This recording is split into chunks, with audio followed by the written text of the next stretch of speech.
এইবারে কক্সবাজার ট্যুরটা অনেক বেশি স্পেশাল ছিল আমার কাছে, কারণ সাথে আমার বাবা মারা ছিল। কক্সবাজারে 3 দিনের সফরে অনেক বেশি ঘোরাঘুরি করেছি, আর সাথে দুপুরের লাঞ্চ এবং রাতের ডিনারে রাখাইন একটা রেস্টুরেন্টে মজার মজার খাবারের আইটেম ট্রাই করেছি। এইসব কিছু অবশ্যই আমি আপনাদেরকে এই ভিডিওতে শেয়ার করব। সেই সকালে রিসোর্ট থেকে বের হওয়ার পর একদম রাতে ডিনার করার পর রিসোর্টে চলে আসি। পুরো একদম জমজমাট একটা ট্যুর ছিল আমাদের। খাগড়াছড়ি থেকে রাত 10টা বাজে গাড়িতে উঠার পর প্রায় 8 ঘন্টা জার্নির পর আমরা কক্সবাজারে পৌঁছাই। আমাদের এক আত্মীয় রেফারেন্সে আমরা হিলটপ রিসোর্টে উঠি। যেহেতু একদম ভোর সকালে আমরা পৌঁছাই, তাই কিছুক্ষণ রেস্ট নিয়ে ঘুমাই। এরপরে ফ্রেশ হয়ে আমরা বেরিয়ে পড়ি বিচে যাওয়ার জন্য। আমাদের রিসোর্ট থেকে কলাতলি বিচে যেতে টমটমে করে মাত্র 5 মিনিটের রাস্তা। আমরা প্রথমে কলাতলি বিচে যাই, তারপরে আমরা প্ল্যান করেছিলাম যে এরপরে আমরা নাস্তা করব, নাস্তা করার পরে আবার বিচে চলে আসব।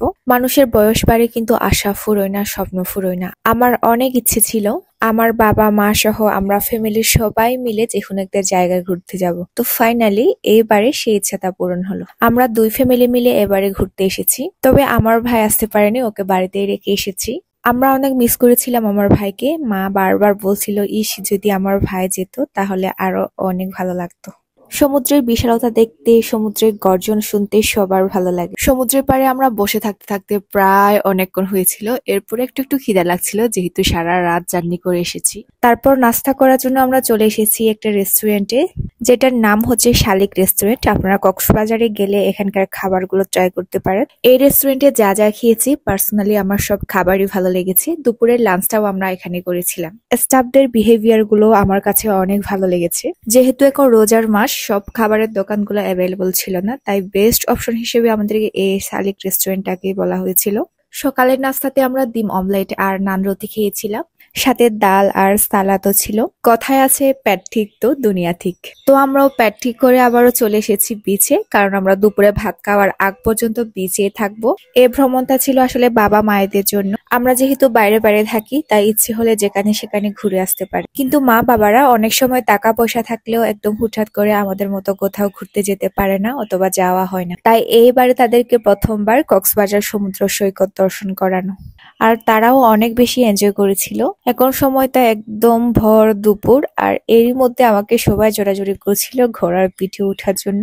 বেশ ভয়ে ভয়ে আমিও উঠে গেলাম। একটু আনইজিও লাগছিল, কমফোর্ট ফিল করছিলাম না, তবে এক্সাইটেড তো ছিলাম, কারণ আমিও জীবনে এই প্রথমবার ঘোড়ায় চড়লাম। সকাল থেকে একদম দুপুরে ভাত খাওয়ার আগ পর্যন্ত আমরা পুরো সময়টা বিচে থাকার পর এখন দুপুরে লাঞ্চের জন্য চলে যাচ্ছি। দুপুরে খাওয়ার পরে একটু আবার রিসোর্টে গিয়ে ঘুম দিতে হবে, কারণ কথায় আছে 1 রাতের ঘুম নাকি 10 রাতে ওঠে না। আমাদের এখনো ঘুম ঘুম ভাব, যদিও বা আমরা ঘুরতেছি। চলে এসেছি আমরা সেই একই রেস্টুরেন্টে, সকালে যেখানে নাস্তা করেছি শালিক রেস্টুরেন্টে। দুপুরের লাঞ্চটা আমরা এখানেই করব, আর রাতের ডিনারে আমরা রাখাইন একটা রেস্টুরেন্টে যাব। যেহেতু জার্নি করে এসেছি, সবার একটু ঝাল ঝাল ভর্তা খেতে ইচ্ছে করছিল, তাই সবার পছন্দ অনুসারে অর্ডার করেছি শুটকি ভর্তা, টমেটো ভর্তা, কোরাল মাছ, তারপর সালাদও ছিল। সব খাবারগুলি মজা ছিল, তবে বেস্ট ছিল শুটকি ভর্তাটা। আমি শুটকি ভর্তা দিয়ে আমার প্রায় সব ভাতই খেয়ে ফেলেছিলাম। দুপুরে ভাত খাওয়ার পর চলে যায় রিসোর্টে, আর ওখানে ঘুমানোর পর আমরা আবার বিকেলের দিকে বের হই। এখন যাচ্ছি ফিশ ওয়ার্ল্ডে। কক্সবাজার আসছি, অথচ মা বাবাদের ফিশ ওয়ার্ল্ডে দেখাবো না, তা তো কখনোই হয় না। ফিশ ওয়ার্ল্ডে নানা প্রজাতির মাছ দেখার জন্য আমরা টিকিট নিয়ে ঢুকে পড়লাম। প্রথমে শুরু হয় ভয়ঙ্কর পিরানহা মাছ দেখা থেকে। মা বাবারা অনেক বেশি এনজয় করছিল, তা দেখে আমারও কিন্তু বেশ ভালো লাগছিল।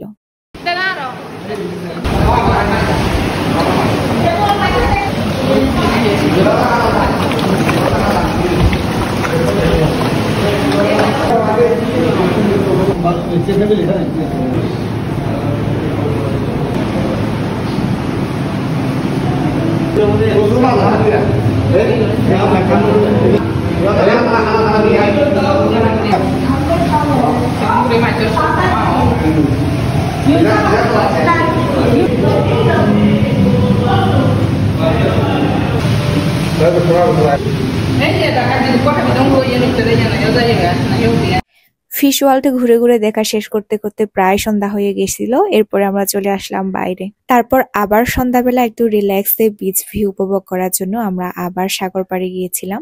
প্রথমে সুগন্ধা বিচে গিয়েছিলাম, তারপরে লাবণী পয়েন্টে। দেন আমরা চলে আসি বার্মিজ মার্কেটে, এখান থেকে কিছু কেনাকাটা করার জন্য। হয়তো পরে আর মার্কেট ঘোরা হবে না। এখানে একটা পার্লের দোকান ছিল, একদম রিয়েল পার্ল এখানে বিক্রি করে। এখান থেকে আমরা কানে পরার জন্য রিয়েল পার্লের কিছু কানের দুল দেখছিলাম, তারপর পছন্দ করে কয়েক জোড়াও নিয়ে ফেলি। আমরা মেয়ে মানুষ, এগুলা দেখতে দেখতেও অনেকক্ষণ সময় গিয়েছিল এই দোকানে। আবার দোকান ঘুরে ঘুরে বার্মিজ আচার, তারপর চকলেটও নিয়েছিলাম, কিন্তু এগুলা ভিডিও করিনি, অনেক বেশি টায়ার্ড ছিলাম। তারপর চলে আসি ডিনারের জন্য রাখাইন একটা রেস্টুরেন্টে। এখানে এসে আমাদের ট্রেডিশনাল আলাদা একটা ভাইব পাচ্ছি। আর রেস্টুরেন্টের নাম ছিল ফালংজি। দুপুরের খাবারটা তো অনেক ভালোভাবেই খেয়েছি, আর এখানে খাবারটা কেমন হবে তা নিয়ে একটু অবশ্য টেনশনে ছিলাম, কারণ এই প্রথমবার আমরা রাখাইন খাবার খাবো। তাছাড়া বাবা মারা আছে, আমরা খেতে না পারলে সমস্যা নাই, কিন্তু ওনারা খেতে না পারলে একটু খারাপই লাগে।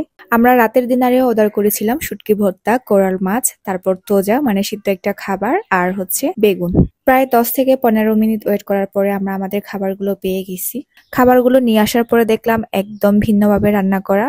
কক্সবাজারে এসে যদি একটু ভিন্ন রকমের মজার খাবার টেস্ট করতে চান, তাহলে অবশ্যই এই রাখাইন রেস্টুরেন্টে চলে আসবেন। রেস্টুরেন্টের নাম বলেই দিয়েছি, ফালংজি। আর এটা একদম বার্মিজ মার্কেটের পাশেই, নামটা বললেই যে কেউ দেখিয়ে দিবে। বিশেষ করে যারা ইউনিক মজার খাবার ট্রাই করতে চান, তাদের জন্য এই রাখাইন রেস্টুরেন্ট ফালংজি খাবারগুলো বেস্ট হবে।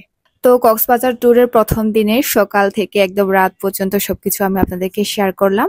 আর আজকের ভিডিওটা এখানেই শেষ করছি। নেক্সট ভিডিওতে আমি দ্বিতীয় দিনের ভ্রমণের ভিডিওটা আপনাদেরকে শেয়ার করব। সেই পর্যন্ত আপনারা সবাই ভালো থাকবেন, সুস্থ থাকবেন। আর ভিডিওটা ভালো লাগলে অবশ্যই লাইক, কমেন্ট এন্ড শেয়ার করে দিবেন। বাই।